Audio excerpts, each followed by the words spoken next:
Hey guys, so I thought I'd do a little bit of an intro to the vlog and an intro to what these vlogs are going to be about, because if I didn't, I think it would just lead into more of what I've done in the past, which has obviously been small vlogs with no sort of structure, but this is going to have some structure, and this is going to definitely provide some sort of a series for you guys to follow. So I think it's quite important that we introduce it, let you guys know where I am, where I've been, and then we can get cracking and obviously get some content out on a regular basis. So, who am I? I'm AJ, and I'm 20 years old, very soon to be 21 at the end of this month, April.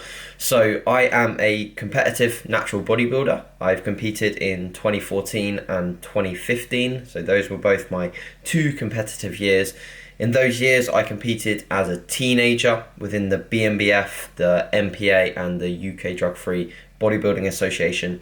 So I've done a fair few shows. I've had a fair bit of experience for a younger competitor, at least. And this is obviously my third competitive season as a natural bodybuilder. This year, I am aiming to compete in the junior category, so I'm taking a step up.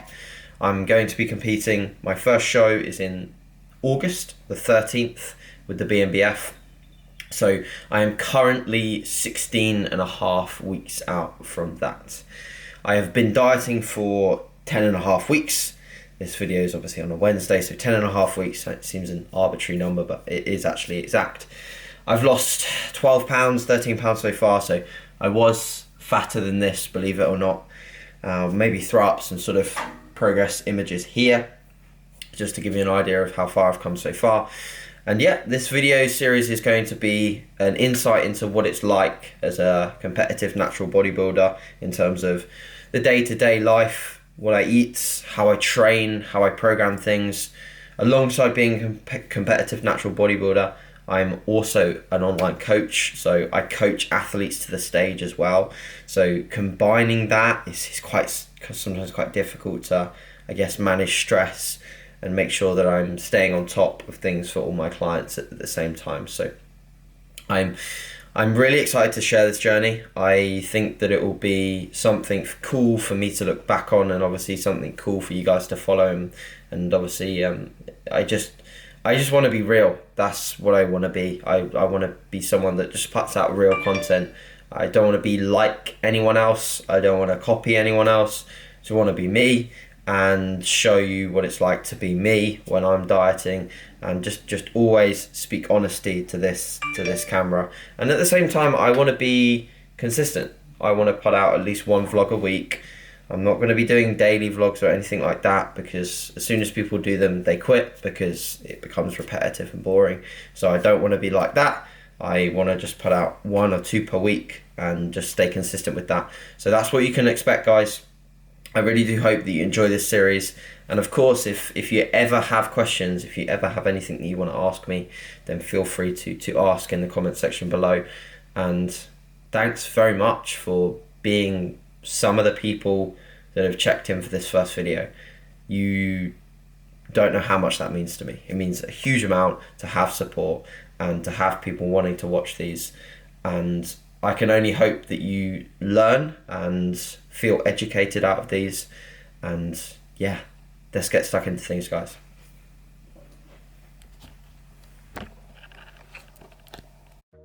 Okay guys, so let's begin with a physique update. This is very, very honest lighting, and I'm quite big on that to an extent. I did take actually some shots in more favourable underground gym lighting, but I favoured putting this up because I just wanted to be real, honest, hashtag raw with you guys. So this is a very honest physique update. I weighed in this morning at exactly 169, so this was a new low.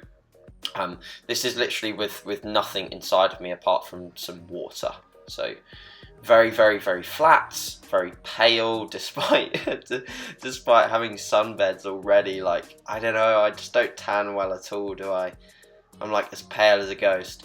Anyway, so I'm really, really happy with where I am at 16 and a half weeks out here. So to give some idea, the heaviest my off-season weight got in 2015 before I did my show prep then was 165, and the crazy thing is I'm like 169 now.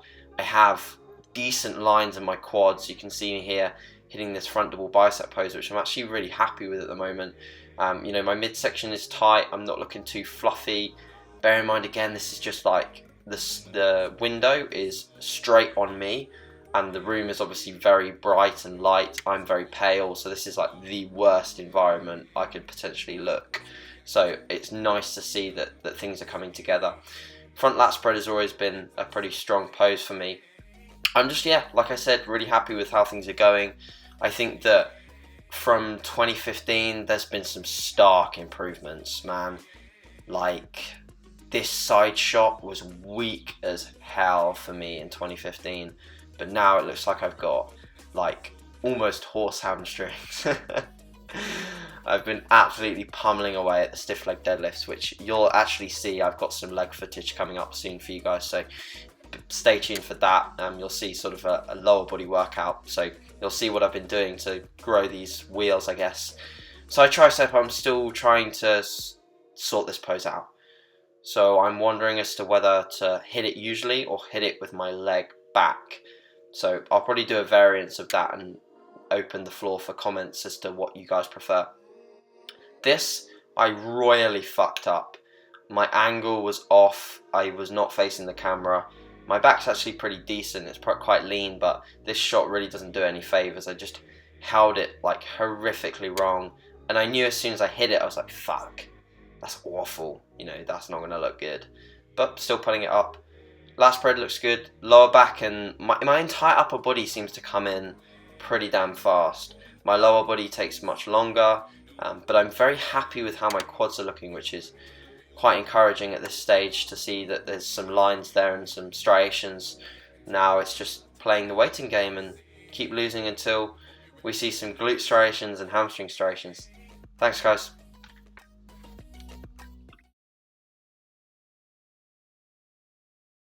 Here? What do I press? Yeah, it's already recording. Oh, okay. You want it just from here? Yeah, I'd turn a little bit so you get me in it. I want my face in it. Here? Yeah, a bit closer to me. There.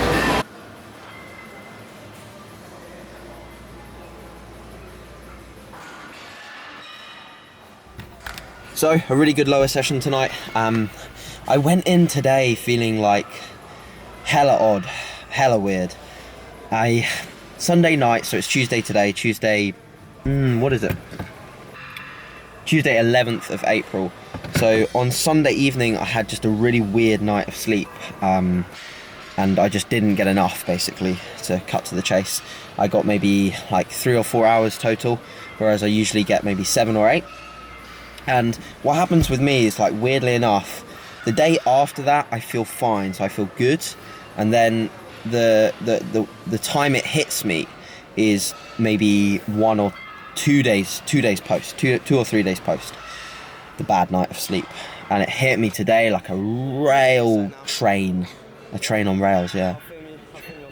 Fuck no. And I just felt, I hit midday, hunger was kicking in hard, because you've got to remember that sleep controls a lot of your hormonal regulation, and hormones have an impact on your hunger levels. And, you know, obviously mine shot through the roof today. So irritating, but nevertheless got a good session in. I've transferred over to high bar squats. I'm not too sure as to whether I'm going to voice this workout over, or I'm just going to roll this over it. But I've transferred over to high bar squats recently, so I'm slowly working them back up. So basically I had an adductor strain, like a grade 1-2 adductor strain. So I had to rest completely from any sort of squatting for like 4 or 5 weeks. So first session back I got like 140 for 6 high bar, and obviously today I got 160 for 6, which is, you know, fast linear progression. It felt harder, so I imagine that in weeks to come it will probably be like a little bit slower progression than what we've seen recently, which is usual. And combined with the fact that I've not been squatting, I've also lost like 10 pounds in that period of time. It's a little bit odd, a little bit weird as to how to decide my weights and what I'm going to load. The rest of the session went well. Did stiff leg deadlifts, 72.5 kilos on the dumbbells. They're starting to feel a little heavier. I've done something differently with them recently. I've been cutting my range of motion a little bit higher. I found that going too deep on those was bringing in more of my lower back and causing my upper back to round. So you've got to be careful on those guys. Like, if you see your upper back starting to round, or you feel it more in your lower back, either one, the load's too heavy, or two, you're doing what I was doing and potentially trying to get too deep a range of motion. So you might be better off sort of cutting it back and just traveling just below the knee, keeping the tension on the hamstring, and then pulling back up. But they're feeling good. I think I got 9988, which is a little bit lower than last week, but last week my squats were lighter, so less CNS taxing. Then we moved on to a leg press after that, and just got 2 sets of 300 for 15, which is nothing special. I've never really done the leg press that frequently, but now I'm sort of running it on a frequent basis, so making some nice progressions there, and they feel good. I don't think I'm like going to as deep as I could on them, but I primarily want the leg press to be focused on my quads, so that's the reason why I'm not going like full depth bra, like all the way down, knees into the esophagus. I'm not doing that. So that felt good though. Nice quad pump, which is what we want. And then I did a reverse lunge, which are absolutely brutal. Like, if you've never done reverse lunges, you'll do them and your glutes will be absolutely in the gutters the next day. So expect that if you have them in your programming. Did 2 sets of 30 kilo dumbbells, 15 on each leg. They get more like cardio by the like 10th rep, so fun. And then we moved on to, after that, what did we do? We did leg extension, leg curl, which are boring as hell. So single leg curl, which I only do very light at the moment because it's quite difficult, that. So standing leg curl, single leg extension, and I obviously did some calves and adductor as well, or abductor. And yeah, let's finish off the session. Took some posing images at the end. I'm not sure if I'm going to throw them in or do some posing at home, because I'm not sure what the lighting was like. But yeah, loving this new camera, really enjoying it, and looking forward to bringing more of these out. So hope you enjoyed that workout, guys, and any questions on any of the movements or my programming, let me know and I'll happily answer them. But yeah, time to go home and yeah, put some food in the esophagus, yeah.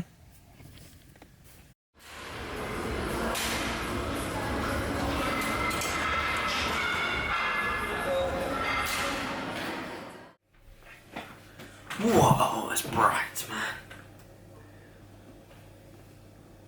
Hey guys, so last thing I do every single evening is sit down with, there's some glutamine in here, some green tea, for fat loss, yeah. No, it's definitely not for fat loss, it's just because I like it. I've got some cottage cheese here, that looks really appealing, doesn't it? And then I've got about 135 grams of oats with some dark chocolate on the top. Very minimal dark chocolate there, but pro tip, use scissors. So use some scissors, kitchen scissors, and chop up the dark chocolate into the oatmeal, and you will receive a much greater surface area of the dark chocolate. And then obviously that increases the enjoyment of the consumption by about 100%. So I highly recommend that. Anyway, I'm going to eat this and then I usually watch some Netflix. I'm watching a series called 13 Reasons Why at the moment, and I'm enjoying it. So do this, then hit the hay, and that's pretty much a day for me. Cheers, guys.